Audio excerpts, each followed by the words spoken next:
کسرت رسول علی جگری سکرتر گشتی کتین اجتماعی کردستان و مالا بختیار برپرس دسته کارگیری و اندام مکتب سیاسی کتی پیشوازی لشاندک بالای روتا صدر کردند. ده کمبونا پشکدا شانده میواند و پروژه پیشکشی به کتین اجتماعی کردستان کرد و پروژه که جبو چاکسازی ده کمیسیون هلبجارتنان و یاسا هلبجارتنان بو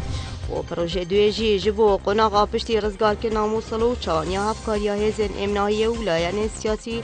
جبو برای و برنا باجری و هر وصا شانده بالای روتا صدر به گرنگی و بحثا رولو پیگهن کردان لعراق و دوره کرن و هیوی خواستن کل دهاتی دا باوری و لیگ تیاشتن دنابرا هر دولان دا هبیتو پیشن پیگ و بگهنه کلیلا چرا سریا کشیان.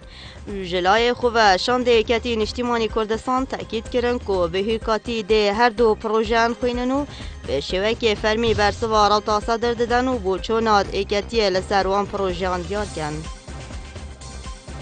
ایرو ابراهیم احمد اندام مکتب سیاسی کتین اجتماعی کردستان دیار کرد که ایکتی لبر کشن سیاسی و یاسای نافخوین حرم کردستانی برای دیالوگا بهن چاره کرن و گود نقشره کتی جی هر بوی آرمانجیه و اندام مکتب سیاسی کتی دورینشتنه که دادگل کریستل بروسپیشن کار به ریوبره بالیسخانه کندا دا خواجوی ولاتی کرد بازنه هاریکارین خوب و حرم کردستان برفرهتر لبکت و پیوندین لناور حرم کردستان و کندا دیدتر بهن پیش خستن.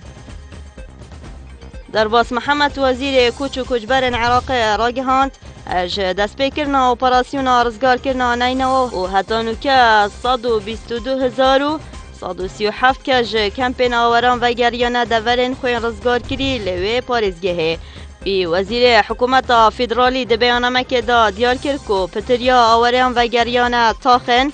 سلامو سومرو گوگجلی و وحده و انتصار و رشیدیه و رجیم الحدید و فلسطین و مأمون و زهور و کرامه و فیصلی و هر دو ناحیه گیاره و شورشین جلای هزن امناهیه و هاتین رزگار کرن.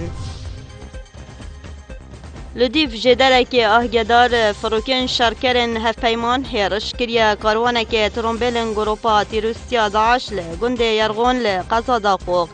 هر لدیف جدری دوی هرش داق ابو صباح عزیزی والی داقوق گروپا تیروسین داعش هاتیا کشتنو جگریویش به گرانی بریندار بویا بو نخوشخانه حویجه هاتیا و گوهستن.